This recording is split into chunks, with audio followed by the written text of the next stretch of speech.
اعوذ باللہ من الشیطان الرجیم بسم اللہ الرحمن الرحیم 26 آیتیں ہو گئی ہیں جی سورہ مائدہ کی، 4 رکوع ہو گئے ہیں۔ 26 وَاتْلُ عَلَيْهِمْ نَبَأَ ابْنَيْ آدَمَ بِالْحَقِّ، 26 آیتیں سورہ مائدہ کی۔ وَاتْلُ عَلَيْهِمْ نَبَأَ ابْنَيْ آدَمَ بِالْحَقِّ اذ قربا قربانا فتقبل من احدهما ولم يتقبل من الاخر قال لاقتلنك قال انما يتقبل الله من المتقين لئن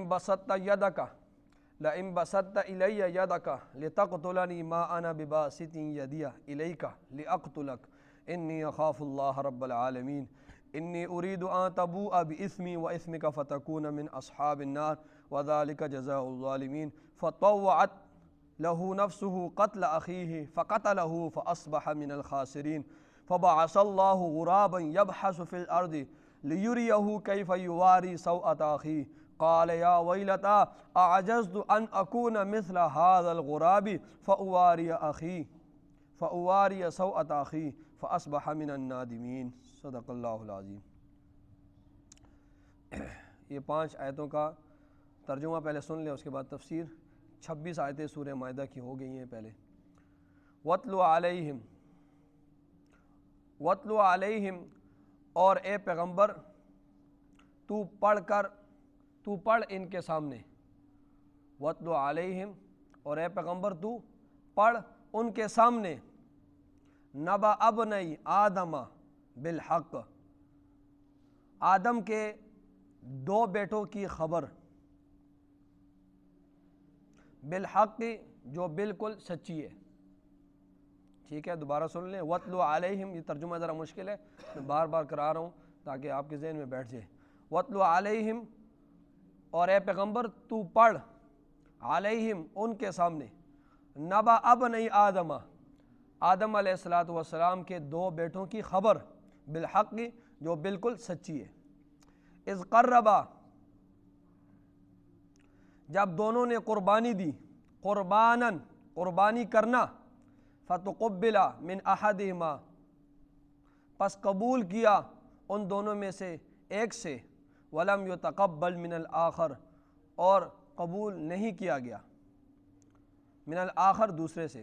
ٹھیک ہے، فتقبل من احدہما، پس قبول کیا گیا، فتقبل پس قبول کیا گیا، من احدہما ان دونوں میں سے ایک سے، اور ولم یتقبل من الآخر، اور قبول نہ کیا گیا من الآخر دوسرے سے۔ قال، اس نے کہا، لأقتلنک، البتہ میں ضرور تجھے قتل کر دوں گا۔ قال، اس پہلے نے کہا، انما یتقبل اللہ، پختہ بات ہے کہ اللہ قبول کرتا ہے، من المتقین، پرہیزگاروں سے۔ لئن بسطت، اگر البتہ تو بڑھائے گا، الی یدک، میری طرف اپنا ہاتھ، لتقتلنی، تاکہ تو مجھے قتل کر دے، ما انا بباسط یدی، ما انا بباسط، میں نہیں بڑھاؤں گا، یدیا اپنا ہاتھ، الیکا تیری طرف، لاقتلک تاکہ میں تجھے قتل کر دوں۔ انی اخاف اللہ، پختہ بات ہے کہ میں اللہ سے ڈرتا ہوں، رب العالمین جو تمام جہانوں کا پروردگار ہے۔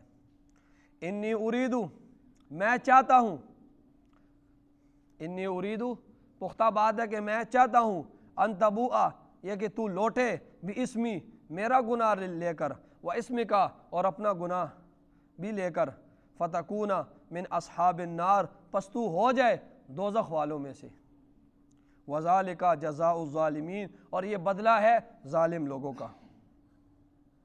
فطوعت له نفسه، پس ابھارا اس کو، پس آمادہ کیا اس کو، اس کے نفس نے، قتل اخیہ، اپنے بھائی کے قتل پر، فقتلہ، پس اس نے اس کو قتل کر دیا، فاصبح من الخاسرین، پس وہ ہو گیا نقصان اٹھانے والے میں سے۔ فبعث اللہ، پس بھیجا اللہ تعالیٰ نے، غراباً ایک کوا، یبحث فی الارض، پس وہ کھریدتا تھا، فی الارض زمین کو، پس وہ کھریدتا تھا، فی الارض زمین کو، لیریہ، تاکہ وہ دکھائے اس کو، کیف یواری سوءۃ اخیہ، کیسے وہ چھپائے اپنے بھائی کی لاش کو، سوا لاش. قال، اس نے کہا یا ویلتا، ہائے افسوس مجھ پر، عجزت، کیا میں اتنا عاجز ہو گیا ہوں، ان اکون مثل ھذا الغراب، اس سے کہ میں ہو جاؤں، ان اکون اس سے کہ میں ہو جاتا مثل ھذا الغراب، اس کوے کی طرح، فاواری سوءۃ اخی، پس میں چھپاتا اپنے بھائی کی لاش کو، فاصبح من النادمین، پس وہ ہو گیا پچھتانے والوں میں سے، فاصبح، پس وہ ہو گیا من النادمین، پچھتانے والے لوگوں میں سے. یہ ان آیات کا ترجمہ ہو گیا ہے. دوبارہ تفسیر میں ترجمہ ہوگا تو آپ کے ذہن میں بیٹھ جائے گا ترجمہ. دیکھیں قرآن مجید میں اللہ رب العزت نے مخلوق کی ہدایت کے لیے، قرآن مجید میں اللہ رب العزت نے مخلوق کی ہدایت کے لیے قصے اور کہانیاں بیان کی ہیں. ٹھیک ہے، اور قرآن مجید میں جو قصے اور کہانیاں اللہ رب العزت نے بیان کی ہیں مخلوق کے لیے، اس میں ہر قصے میں عبرت ہے، اور ہر قصہ اس سے نصیحت حاصل کرنے کے لیے اللہ رب العزت نے یہ قرآن مجید میں جو قصے کہانیاں بیان کیے مخلوق کے لیے، اس میں یہ بیان اس لیے کیے تاکہ لوگ اس سے عبرت حاصل کریں، اس کہانی سے، اس قصے سے لوگ نصیحت حاصل کریں. تو اب ان آیات میں بھی ایک قصہ اللہ رب العزت بیان کر رہے ہیں، اور اس میں کیا نصیحت تھی؟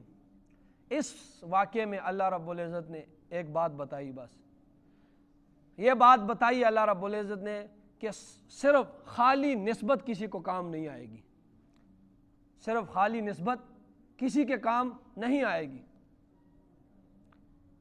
باپ پیغمبر ہے، پیغمبر سے کوئی بڑا ولی ہو سکتا ہے؟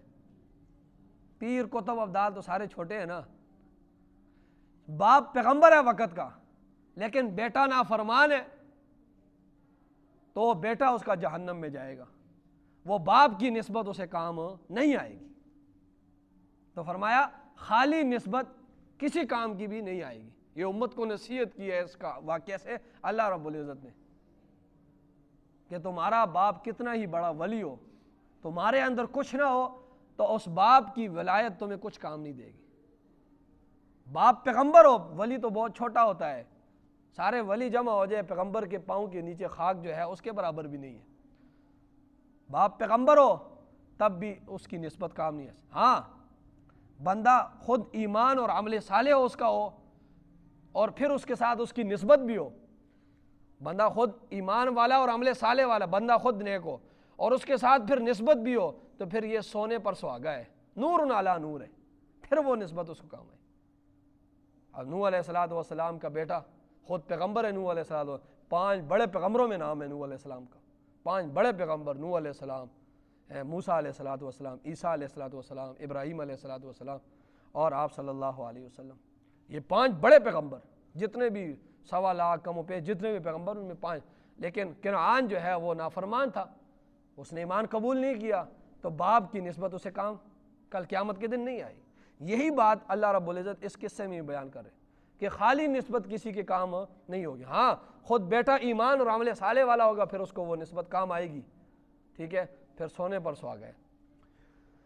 اب یہاں سے اس قصے سے اللہ رب العزت نے جو امت کو سبق دینا تھا اپنی مخلوق کو وہ تو دے دیا کہ خالی نسبت تمہیں کام نہیں آئے گی.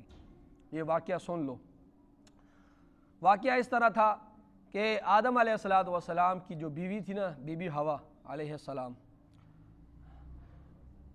اس کے ایک وقت میں 2 بچے ہوتے تھے، جڑواں بچے اس کے ہوتے تھے. ٹھیک ہے، ایک وقت میں جڑواں بچے، ایک لڑکا ایک لڑکی پیدا ہوتی تھی. جب بھی بچے ہوتے تو 2 بچے ہوتے، ایک لڑکا اور ایک لڑکی.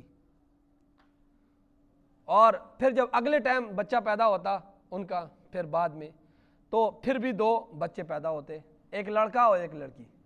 تو پہلا بی بی حوا علیہ السلام کی اولاد ہوئی، پہلی اولاد، اس میں ایک بچہ اور ایک بچی، اور جب دوسری بار اولاد ہوئی اس سے ایک بچہ اور ایک بچی. اب آدم علیہ السلام کی شریعت میں یہ تھا کہ اب یہ بچہ اس بچی کے ساتھ اس کا نکاح جائز ہے جو بعد میں ہوا، اور اس بچے کا اس بچی کے ساتھ نکاح جائز ہو جو پہلے ہوا. ٹھیک ہے. مخالف جو دونوں جڑوا ہوئے نا وہ آپس میں نکاح نہیں کر سکتے. جو جڑوا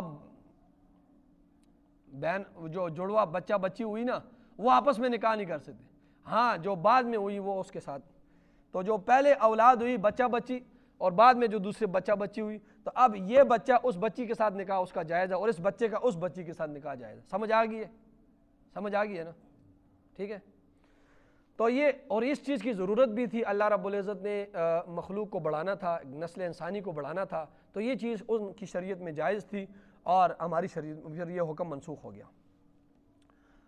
اب آدم علیہ السلام کا بچہ ہوا حابیل، اور حابیل کے ساتھ جو بچی پیدا ہوئی اس کا نام تھا یلو، اور قابیل پیدا ہوا اور اس کے ساتھ جو بچی پیدا ہوئی اس کا نام تھا اقلیمہ. ٹھیک ہے. ایک تھا حابیل پیدا ہوا لڑکا اور اس کے ساتھ بچی پیدا ہوئی یلو، اور دوسری طرف جب دوسری پیدائش ہوئی اس میں قابیل پیدا ہوا اور قابیل کے ساتھ ایک بچی پیدا ہوئی اس کا نام اقلیمہ تھا. ٹھیک ہے. تو جب یہ قابیل اور یہ حابیل دونوں بڑے ہوئے تو آدم علیہ السلام کے بچے تھے، تو انہوں نے کہا کہ نوجوان ہو گئے ہو اب تمہارے شادی کا ہم نے کچھ انتظام کرنا ہے. اور قابیل سے کہا کہ تم نے حابیل کے ساتھ جو پیدا ہوئی تھی تمہارا نکاح اس کے ساتھ ہوگا، اور حابیل کو کہا کہ جو قابیل کے ساتھ بچی پیدا ہوئی تھی تو تمہارا نکاح اس سے ہوگا. اب جو قابیل تھا نا، قابیل کے ساتھ جو بچی پیدا ہوئی تھی وہ بڑی خوبصورت تھی قابیل کے ساتھ، اور یہ جو حابیل کے ساتھ بچی پیدا ہوئی تھی لڑکی تو یہ بدصورت تھی. اللہ کا نظام ہے، ایک ہی والدہ ہے لیکن شکل و صورتیں مختلف ہیں. تو قابیل قاف سے ہے، ٹھیک ہے، موٹے قاف سے، اور قتل بھی موٹے قاف سے. ٹھیک ہے. تو اس سے آپ یاد کر لیں، قتل کرنے والا قابیل ہے اور قتل کس کو کیا؟ حابیل کو. تو قتل بھی قاف موٹے کے ساتھ، قابیل بھی قاف موٹے کے ساتھ. تو اس طرح ذہن میں بیٹھ جاتے ہیں، وگرنہ پھر ذہن میں نہیں بیٹھتا اس طرح. تو قابیل کے ساتھ جو لڑکی پیدا ہوئی وہ بڑی کیا تھی؟ خوبصورت تھی، اور جو حابیل کے ساتھ پیدا ہوئی وہ خوبصورت نہیں تھی. اب یہ قابیل بضد ہوا اور اپنے والد صاحب کے ساتھ ضد کیا اس نے، اور اس نے کہا کہ قابیل نے کہ میں جو میرے ساتھ پیدا ہوئی ہے میں اسی کے ساتھ نکاح کروں گا، میں اسی کے ساتھ نکاح کروں گا. آدم علیہ السلام نے سمجھایا کہ دیکھو میں وقت کا پیغمبر ہوں، میں تمہارے والد ہوں، اور یہ ہماری شریعت میں جائز ہی نہیں ہے، ناجائز ہے. اللہ کا حکم نہ توڑو، نافرمانی نہ کرو. لیکن اس نے والد کا کہنا بھی نہ مانا، پیغمبر بھی تھا، پیغمبر کا کہنا بھی نہ مانا، شریعت کا بھی انکار کیا، اللہ کا حکم بھی نہ مارا.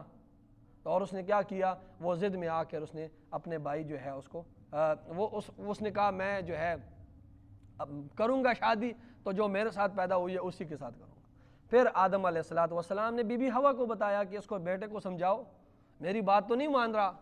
اس نے بھی کافی سمجھایا، بندہ جب ضد پہ اتر آئے پھر اس کا کوئی علاج نہیں ہے. تو پھر آدم علیہ السلام نے تدبیر سوچی، اب بچے ہیں دونوں، تدبیر یہ سوچی، انہوں نے کہا کہ اس طرح کرو، دونوں قربانی کے لیے کوئی چیز لاؤ، دونوں قربانی کے لیے کوئی چیز لاؤ اور اس کو پھر میدان میں رکھو. ٹھیک ہے. اور جس کی قربانی کو آسمان سے آگ آ کر جلا دے گی نا تو وہ کامیاب ہے، اور جس کی قربانی کو آسمان نے نہ جلایا، آسمان سے جو آگ آئے گی اسے نہ جلایا تو وہ ناکام ہے. تو جو کامیاب ہوگا وہ اقلیمہ کے ساتھ شادی کر لے گا، وہ حق پر ہے. تو جو کامیاب ہو گیا وہ اقلیمہ کے ساتھ شادی کر لے گا. جس کی جو آگ آسمان سے آئے گی، جس کی قربانی کو جلا دیا تو وہ کیا ہے؟ وہ اقلیمہ کے ساتھ شادی کر لے. اب حابیل گیا اور قربانی کے لیے اس نے موٹا تازہ دمبا خوبصورت لے کر آیا حابیل نے. اور قابیل جو تھا نا، اس نے سٹا نہیں ہوتا، سٹا یہ گندم جو جب کٹائی ہو رہی ہوتی ہے اور جو باجرے کی جب کٹائی ہو رہی تھی تو اس میں سے جو کٹائی جب کٹائی ہو رہی ہے تو پیچھے کچھ خوشے رہ جاتے ہیں. جب کٹائی ہو رہی ہوتی ہے نا گندم وغیرہ کی، تو کٹائی کے دوران پیچھے ایک ایک دو دو خوشے پیچھے رہ جاتے ہیں، پھر جو پیچھے لوگ آ رہے ہوتے ہیں غریب وہ اٹھا لیتے ہیں، تو مالک ان کو دے دیتا ہے کہ یار یہ تم لے، یا وہ خود اپنے پاس رکھ لیتا ہے جو سٹے رہ جاتے ہیں پیچھے کٹائی کے دوران۔ وہ آگے جا رہا ہوتا ہے تو مشینوں کا دور ہے، اس مشینوں میں پیچھے رہ جاتا ہے، تو وہ جو رہ جاتا ہے وہ سٹے، تو قابیل نے وہ جمع کیے، وہ جو سٹے ہیں وہ گندم کے جو پیچھے رہ گئے، تو وہ جمع کر کے ان کو آگ بھی بہت جلدی لگتی ہے، تو وہ جمع کیے اور اس نے میدان میں رکھ دیے۔ اب آگ آئی اور اب یہ منتظر تھے، آدم علیہ السلام بھی کھڑے تھے اور ابھی بھی ہوا بھی تھی کہ اب آگ کیا کر دیا، آگ آئی اور اس نے وہ جو موٹا تازہ دمبا تھا اس کو جلا دیا، اور وہ جس کو آگ لگنی تھی وہ تو سوکھے ہوتے ہیں سٹے، اس کو تو جلدی آگ لگ جاتی ہے، اس کے قریب آگ نے اس کو دوسرے کو جلا دیا اور ان سٹوں کو کچھ نہیں کہا۔ تو یہ مکمل واضح بتا دیا کہ نہیں، حق کامیاب کون ہو گیا ہے؟ حابیل۔ تو جب اس نے یہ دیکھا تو وہ اور ضد میں آ گیا اور اس نے کہا اپنے بھائی کو، قابیل نے اپنے بھائی حابیل کو کہا کہ میری قربانی کیوں نہیں قبول ہوئی، تمہاری کیوں قبول ہوئی، اب میں تجھے قتل کروں گا۔ تو پھر اس نے اس کو کیا کر دیا؟ قتل کر دیا۔ ٹھیک ہے، وَاتْلُ عَلَيْهِمْ، ساتھ ساتھ باتیں ہوتی رہیں گی۔ وَاتْلُ عَلَيْهِمْ، اور اے پیغمبر صلی اللہ علیہ وسلم آپ ان کے سامنے پڑھیں، وَاتْلُ عَلَيْهِمْ، اور اے پیغمبر صلی اللہ علیہ وسلم تو پڑھ ان کے سامنے، نَبَأَ ابْنَیْ آدَمَ بِالْحَقِّ، آدم علیہ السلام کے دونوں بیٹوں کی خبر جو سچی ہے، اِذْ قَرَّبَا قُرْبَانًا، جب دونوں نے قربانی دی، قربانی کرنا، فَتُقُبِّلَ مِنْ أَحَدِهِمَا، پس قبول کی گئی ان دونوں میں سے ایک کی، وَلَمْ يَتَقَبَّلْ مِنَ الْآخَرِ، اور قبول نہیں کی گئی من الآخر دوسرے سے، قال، اس نے کہا، قابیل نے کہا، لَأَقْتُلَنَّكَ، البتہ میں تمہیں ضرور قتل کروں گا، قال، حابیل نے کہا، إِنَّمَا يَتَقَبَّلُ اللَّهُ، پختہ بات ہے کہ اللہ تعالیٰ قبول کرتا ہے من المتقین، پرہیزگار لوگوں سے۔ فرمایا لَإِن بَسَطْتَ، البتہ اگر تو بڑھائے گا، الیہ، میری طرف، یدک، اپنے ہاتھ کو، حابیل نے کہا اگر تو میرے طرف اپنے ہاتھ کو بڑھائے گا، لِتَقْتُلَنِی، تاکہ تو مجھے قتل کرے، ما انا بباسط یدی الیک، میں نہیں بڑھاؤں گا تیری طرف اپنے ہاتھ کو، لِأَقْتُلَکَ، تاکہ میں تجھے قتل کر دوں، انی اخاف اللہ، بے شک میں ڈرتا ہوں اللہ تعالیٰ سے، رب العالمین، جو تمام جہانوں کا پروردگار ہے۔ انی اریدو، پختہ بات ہے میں چاہتا ہوں کہ ان تبوء، کہ تو لوٹے بھی اسمی، میرے گناہ کو بھی لے کر، و اسمک، اور اپنے گناہ کو بھی لے کر، فتکون من اصحاب النار، پس تو ہو جائے دوزخ والوں میں سے، وذالک جزاء الظالمین، اور یہ بدلہ ہے ظالم لوگوں کا۔ اب والد صاحب نے بھی سمجھایا، والدہ نے بھی سمجھایا، اور بھائی نے دیکھو اس کے سامنے ساری بات واضح ہو گئی، اور بھائی نے اتنی عاجزی دکھائی کہ کہا کہ بھائی اگر تو مجھے قتل کرے گا میں ہاتھ نہیں اٹھاؤں گا، اتنا سارا کچھ باوجود اس کے ہونے کے، لیکن وہ ضد تھا اور اس کو سمجھ نہ آئی، وہ جذبات میں آیا اور اس نے فطوعت لہ نفسہ، پس ابھارا، آمادہ کیا اس کو، اس کے نفس نے، قابیل کو، قتل اخیہ، اپنے بھائی کے قتل پر، فقتلہ، پس اس نے، قابیل نے حابیل کو قتل کر دیا، فاصبح من الخاسرین، پس وہ ہو گیا من الخاسرین، کس میں؟ نقصان اٹھانے والوں میں سے۔ اب جب اس نے قتل کیا اس کو، اب وہ اپنے کندھے پر پھرا رہا تھا کہ اس کے ساتھ اب میں کروں تو کروں کیا، بڑا پریشان تھا۔ تو اللہ رب العزت نے جب یہ حالت دیکھی اس کی کہ کندھے پر پھرا رہا ہے بھائی کو کہ اب میں کروں اس کے ساتھ کیا، کدھر کروں، تو پھر اللہ نے اس کی پریشانی کو دور کیا اور کوے کو بھیجا۔ یہ پہلا زیر زمین دفن ہونے والا، یہ پہلا جو ہے انسان ہے۔ فبعث اللہ، اچھا یہ قابیل جو ہے یہ کافر تھا یا مسلمان تھا، اس کے بارے میں مفسرین فقہائے کرام سب کا جو ہے وہ ان کے دو اقوال ہیں، اختلاف ہے اس میں، قابیل کافر تھا یا مسلمان تھا، تو اس میں علماء کا اختلاف ہے۔ ایک گروہ کہتا ہے کہ یہ کافر تھا، اس کی وجہ یہ ہے کہ وہ کہتے ہیں دیکھو اللہ کی شریعت کی نافرمانی اس نے کی، والد صاحب کا کہا نہیں مانا، اور اس نے وقت کے پیغمبر جو اس کا والد تھا اس کی نافرمانی کی، اور اللہ کی شریعت کی نافرمانی کی، اللہ کی نافرمانی کی، تو یہ کیا ہے؟ یہ کافر ہے۔ دوسرا گروہ کہتا ہے علماء کا کہ نہیں یہ کافر نہیں تھا، جذبات میں آ کر اس نے قتل کر دیا، جذبات میں آ گیا تو یہ کافر نہیں تھا. البتہ شرک کے بعد، شرک سب سے بڑا گناہ ہے، اس کے بعد دوسرے نمبر پر گناہ کسی کو قتل کرنا، تو یہ جائے گا جہنم میں، لیکن اپنی سزا مکمل کر کے. جس طرح کوئی کسی کو قتل کرتا ہے تو وہ جہنم میں جائے گا، بڑا گناہ ہے تو جہنم میں جلے گا، اپنے اس گناہ کی سزا پا کر واپس جنت میں جائے گا. لیکن یہ جو پہلا گروہ ہے اس کے جو ہے دلائل مضبوط ہیں کہ یہ کافر تھا، کافر ہو گیا تھا.